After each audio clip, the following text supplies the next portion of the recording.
The first of the C's, which we've already looked at in quite some detail in the last edition, was concentration. The concentration ladder.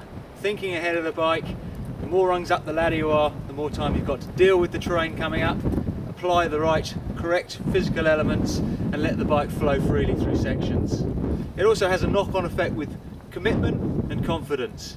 If I've got more time to think about things, I know I'm going to be doing the right thing, I can be more committed to the trail and the skill that I'm trying to apply. In terms of confidence, if I know I'm doing the right thing, my confidence is going to rise. That said, there are dangers of being overconfident or overcommitted.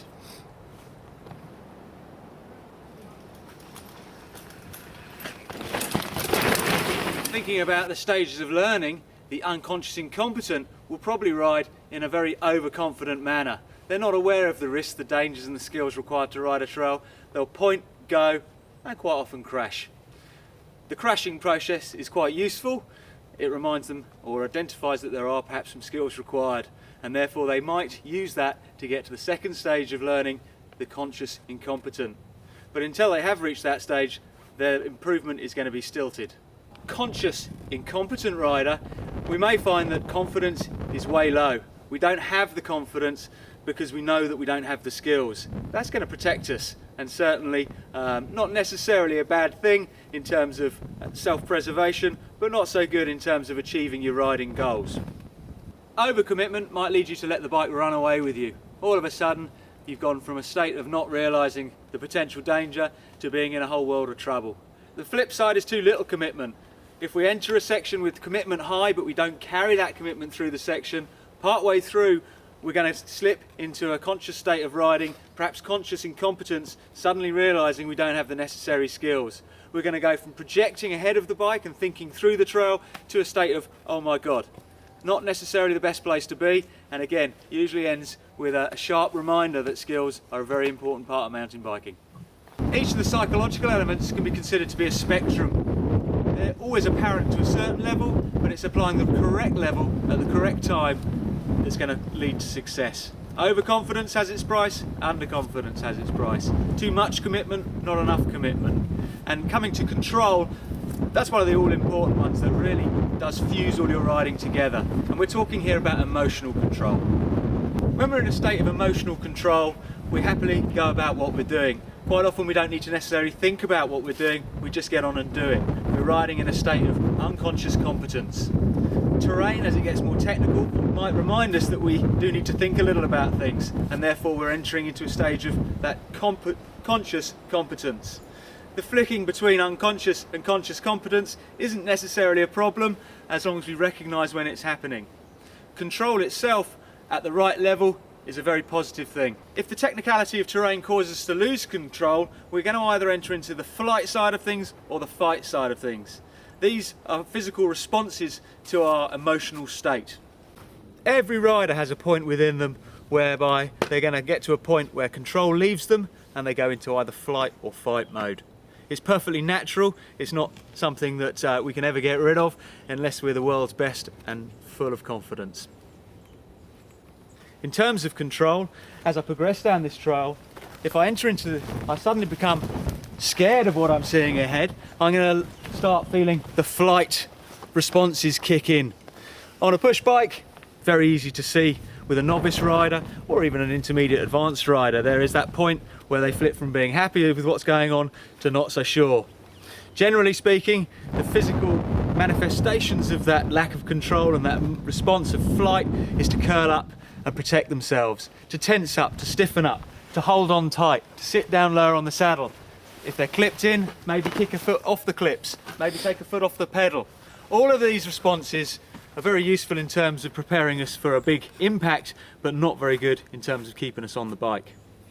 The knock-on effect in terms of concentration is we're going to drop right down that concentration ladder. I've gone from thinking ahead, through the corner and onto the next corner, and to the pub in the village, to thinking about the moment now. The here and the now, I'm trying to think my way through very fast as I'm approaching. All of a sudden things become a bit of a blur and the gut instincts kick in. Instead of thinking about my footwork, looking body position at the entry point, in the section I'm thinking what the hell should I be doing?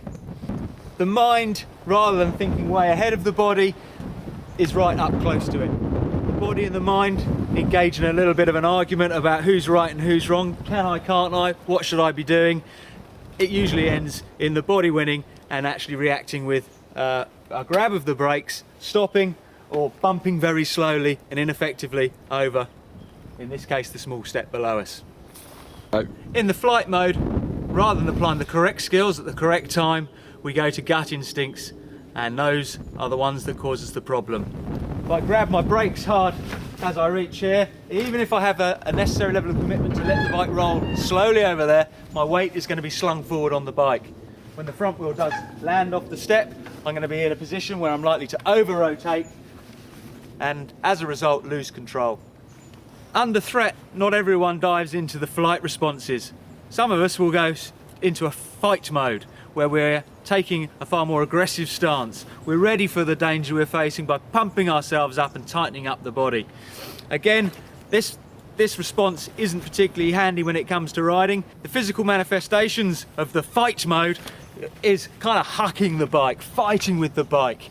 We'll find people tend to tug on the bars rather than push energy through. We're fighting with the terrain and the energy coming into the bike rather than dealing with it successfully through good energy management. Approaching the lip of a small jump, for instance, if there's a gap you need to clear, rather than relying on good energy management and good technique to get you through that section, at the lip you may decide you need a bit more lift and hoik the bike.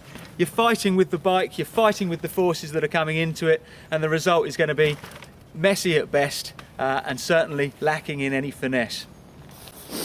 In trying to ride faster, quite often riders go into the fight mode, slightly more aggressive position on the bike, elbows raised, wrists forward, toes come up on pedals, and all of a sudden we've gone from driving energy through the bike and smoothly riding the bike to bouncing on top of it and fighting the forces that are coming in.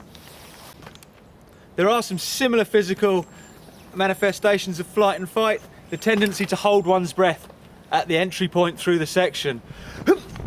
All that does is stiffen me up nicely in the core and stop me reacting nicely to the terrain below. I'm not going to move with the bike, I'm going to be fighting it again. Secondly, is the looking down. As you hold your breath, you tend to look down at the ground at where you're about to ride, and again it starts this whole over rotation that we dealt with in issue 2, article 1.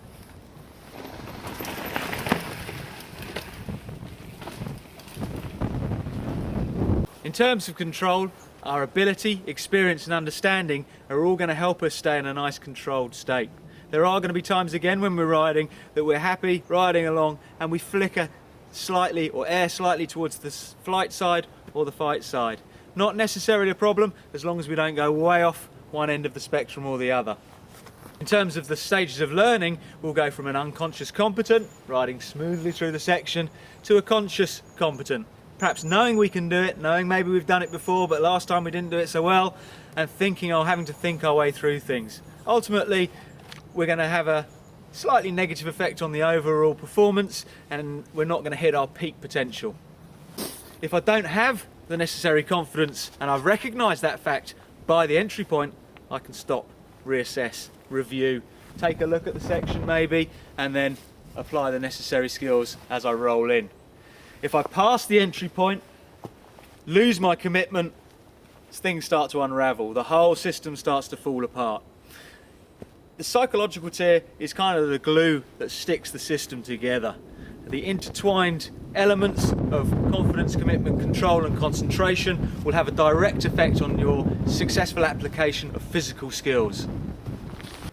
As well as days when everything goes right, there are days when things don't feel quite right. It could be something up here, it could be something physical in terms of recovering from an illness, a bit of a heavy cold, or a bit of a heavy night the night before. They're all going to affect the way you ride, and they're all going to have a knock-on effect to the physical elements and how we apply them. As I ride in here, if I'm not confident and my confidence leaves me, the brakes are going to come on, perhaps throwing me slightly forward on the bike. That's not a problem if I decide my confidence levels aren't high enough before the entry point, but if I get deep into the section here and lose my confidence, things are going to start to unravel pretty rapidly. As a conscious, competent rider, I know I've got the skills necessary to allow me to ride this section, when to apply them and how to apply them. I'm not going to go at it hugely fast because I need the thinking time. Being a conscious decision of how to do something, I need some processing time. The final stage would be to ride in pretty much full tilt, show a lot more commitment, a lot more confidence, perhaps launch off the step, landing in deeper into the section, but I haven't got time to think about everything I'm doing then. It needs to be unconscious competence at that stage.